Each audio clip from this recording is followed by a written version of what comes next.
Welcome to Caldwell County Today. I'm Paige Counts, Public Information Officer for Caldwell County. Joining me today is Keith Smith, and he's here to talk about the Butterfly Festival. Keith, normally when we talk to you, you're talking to you about a play or the men's chorus. So this is a little bit different term for you. A little different hat. Today I have on my butterfly hat. You're wearing your butterfly hat today, it. and first time back doing festivals. That's right. It's really nice. You and I were talking earlier before we started the segment, and it's like people are ready to get back out there. Still got to exercise caution, still be careful, but at least it's outdoors in the open air, and we've not had the festival since 2019, so the first time in 3 years. So I think everyone, both vendors and the public, are looking forward to coming back to it. I think so. And before we started, we were talking a little bit about the history of the festival, and I was surprised at how long Hudson's been doing a festival. Tell us a little bit about that. Well, to my best understanding, and I was alive then, but I wasn't around Hudson doing things then, but in the late 60s, it was called the June Jubilee.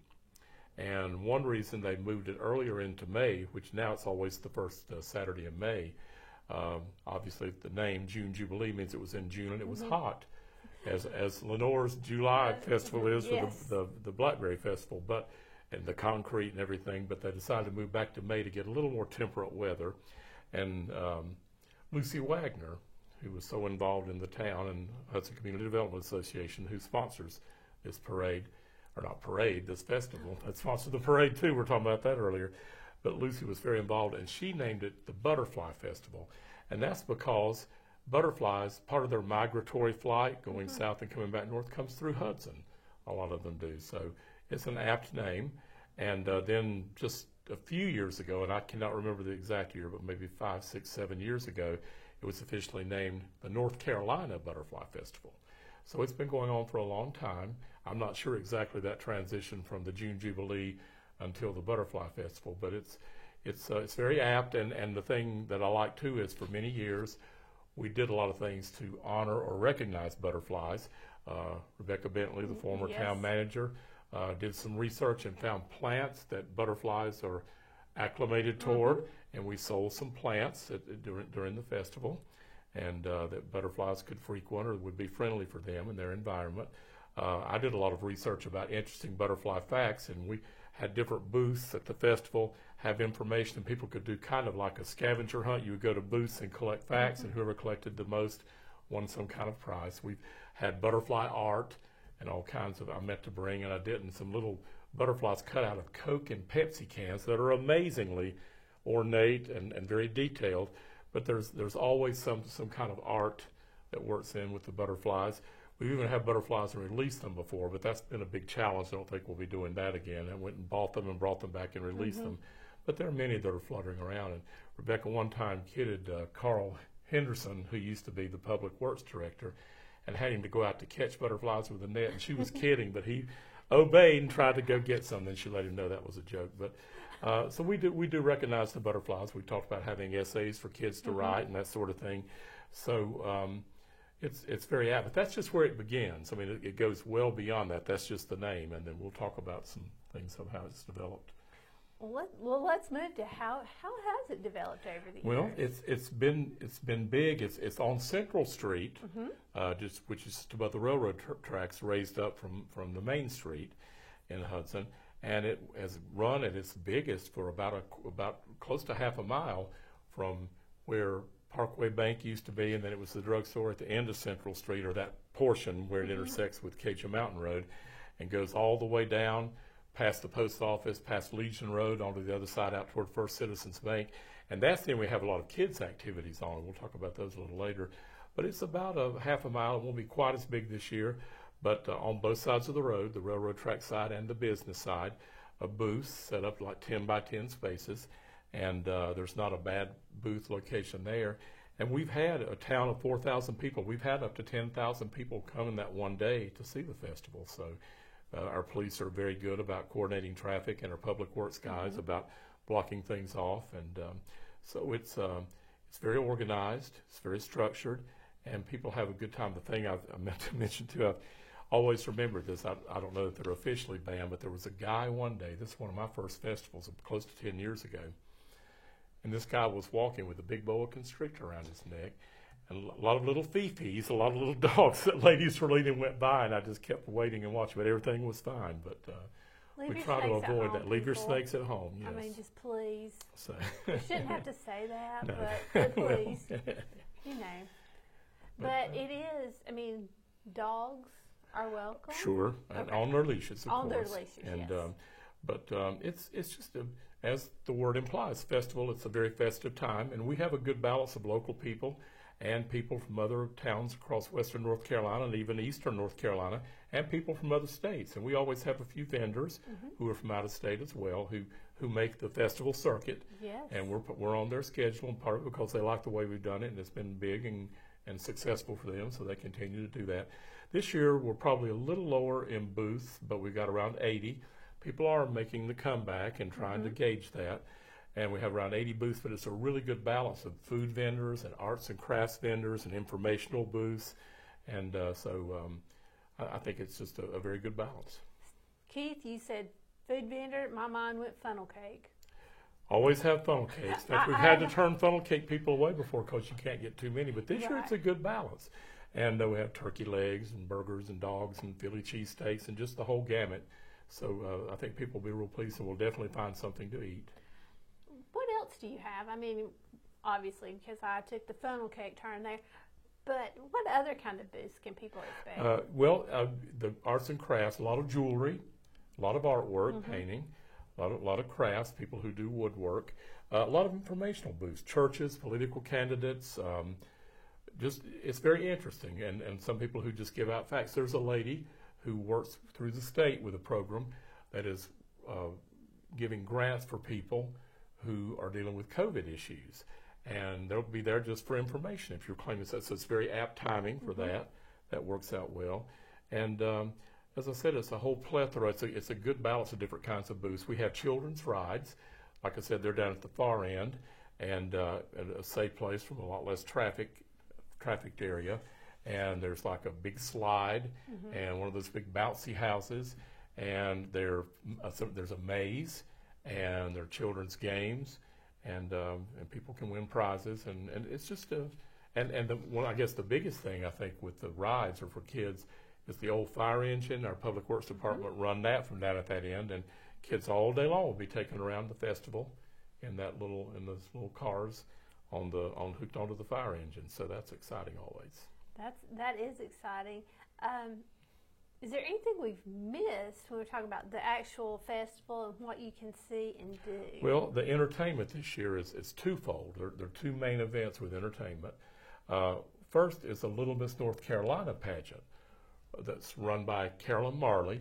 She's a director for the pageant throughout the state and has years of experience doing that. She and her husband did it. He's passed away, but she continues to. And she has that official title. And this is a precursor official pageant that leads into the Little Miss North Carolina and Little Miss Teen North Carolina pageant in Raleigh later in the year. There are 9 categories of entry from birth through age 19. No one leaves empty-handed. Everybody gets some kind of an award. But there are winners who move on to the state level. But there's like a category for best smile, for best personality, for best wardrobe or costume. And Carolyn's very good at making everybody feel welcome. And there'll be some entertainment and some actual talent competition within that. And that'll last for a couple hours. That starts at 10 o'clock. And if people go on our website, and I'm sure we can put that up, they can see the link to register for that. Oh, well, I was going to ask you about registering for that. And is there a deadline there? I'm not sure. That's a good question. Okay. It's probably within the next week or so because we're at this taping, we're 2 weeks out for a little less than for the If you're festival. interested in the pageant, you need to go ahead, visit the website, and get signed up. Yeah, and we'll hope people will just be there to watch and enjoy it, but we also hope some more people will sign up. And then there's a band in the afternoon called Rustic, and they're mainly country music, but they're somewhat eclectic. They do other types of music and some gospel music. But people will know a lot of those people. Rich Bullock and his wife Shay are in the band. Rich is the former police chief for the town of Granite Falls. His wife Shay's a teacher. Chad Raby is the recreation director for the town of Granite Falls, and he's working with a guy who used to play with the band Journey, and they're doing some touring. I think out of eastern Tennessee, but that's interesting. But he's the recreation director in Granite, and his brother Chuck is in Hudson is our recreation director. And then a guy named Mike Hodges is in the band, who I graduated with from Hudson. The last year Hudson was, before it consolidated with Granite Falls to become South Caldwell. So my point was going to be something charming about these small town festivals. Even though the festival itself is big, it's all these connections. Carolyn Marley, who directs the pageant, her father and her cousin were both former mayors of Hudson. And we got Chuck's brother, and Chuck's from our town, and Rich, the neighboring town, and his wife, the teacher. And so it's like there's always a connection. It's very interesting in how these people connect and rather quaint too, I think. Well, that, and you will probably see someone you know at this definitely. festival. Definitely you don't have to be from Hudson to run into someone. And I'm always running into people I know, or people who know me from seeing me in the public that I don't know. I may know their face, but they know my name. But it's uncanny how you'll see people just, I haven't seen you in so long. They'll have their little side conversations at the festival or dinner theater or wherever. But that's exciting and fun. And we haven't had that in a while. So. Haven't had that. That's coming back, so that's good. Now, are you still taking reservations for booths? We're winding down on that, but people always, I've dealt with this. This is the first year I've been actual coordinator, but I've dealt with it over the years. Even though the deadline, there's that cutoff, people are still calling and asking. And as long as we can accommodate them, we'll do that. People with booths who already have done it, they have first priority. People who repeat year after year, even though it's been 3 years, but who were there in 2017, 2018, 2019, they get first choice for their spot to repeat. But as I said, there are no bad sites along that path, but we'll accommodate those people first. But we've got room to add in for another few days at this time, so we'll take people. But the biggest thing is that people who are in the booths, the police department opens up for them to start setting up at 6:45 a.m. And we'd like, especially if they've got like a vendor truck or food booth, that they might have to turn around, and all the traffic enters from that First Citizen side. And so especially if they have to turn around, we'd like them to load in by 7:15. The cutoff for any booth to load in is 8:15 because they shut the streets down at 8:30 for the 9 o'clock festival to begin. It's always the first Saturday in May, this year May 7th, and it lasts from 9 a.m. until 4 p.m. And we ask vendors not to leave early because, there's several reasons. You want people there because we advertise it for that long, but also so much traffic. You can't be loading and unloading and moving through all this traffic, so it just makes sense to stay. And it goes rain or shine all day long. Well, I'm going to ask for an insider tip, Keith. Okay. Do you have a suggestion for parking on that day? There's some close by parking. A lot of people park down toward the rec and walk up the street. It's not that long of a walk, but there is a parking lot for the vendors after they unload or load their stuff down and download their stuff. They move on to that parking lot, because you can't just leave your cars parked there on the street. So you get that done, then you go get them and pick up to load back in. But there are a couple fields there that have parking down toward the hub. There'll be some parking, or the rec center, and then there are parking spots along the road too. So lots of parking, easy access. If you get there at 6 o'clock, Paige, I'll guarantee you, A.M. will get you a good parking spot. If I'm there at 6 o'clock, Keith, something's probably Drop going to her knees wrong. and look to the east. Yeah. Yes. There's something going on in the world that may not be good if I'm there at 6 o'clock. I'll just tell them you were out at Wilson's Creek and came back, rushed back to meet me for this interview. And I thought, gosh, I cut short her picnic, and she was out there because of missing hikers. Hikers, they were found. But they were found. That's great. So yes, if I show up, it might not be the best news. We're gonna hope that I can stroll down. Yes. Let's be honest, around 10. Yeah, that'll be fine. There's really not a bad spot to have to go very far to park. It's very quaint still. It's not like something like. Well, Merlefest is coming up very soon, and I was thinking about that. I went up there like the first 17 or 18 years now. I'm usually doing stuff on that weekend in late April, but it's gotten so huge. People park and shuttle in from miles away, so we're nothing like that. So that's good. Keith, again, this is May 7th. That's Mother's Day weekend. It is. So if you want to bring Mom out and treat her to a day, include the Butterfly Festival. And get her a nice piece of jewelry at one of the booths. A nice piece of jewelry and a funnel cake. And buy her a turkey leg and a funnel cake. A turkey leg and a funnel cake. And it booths open at 9 a.m. Everything opens at 9. Everybody's supposed to be in place by then, ready to start your trek. And 4 p.m. So, and also visit the shops. Sure, that's it. We have some of the businesses are involved in the festival as well as having their own business, but they are open, and it can be inconvenient if they're blocked off a little bit, but also if you look at it the right way in a positive attitude, you're going to get a lot of traffic you don't get other times of the year. That's right. And if the restaurants that are already there are open, and so people will frequent them. So yes, visit the shops along the drag there on Central Street.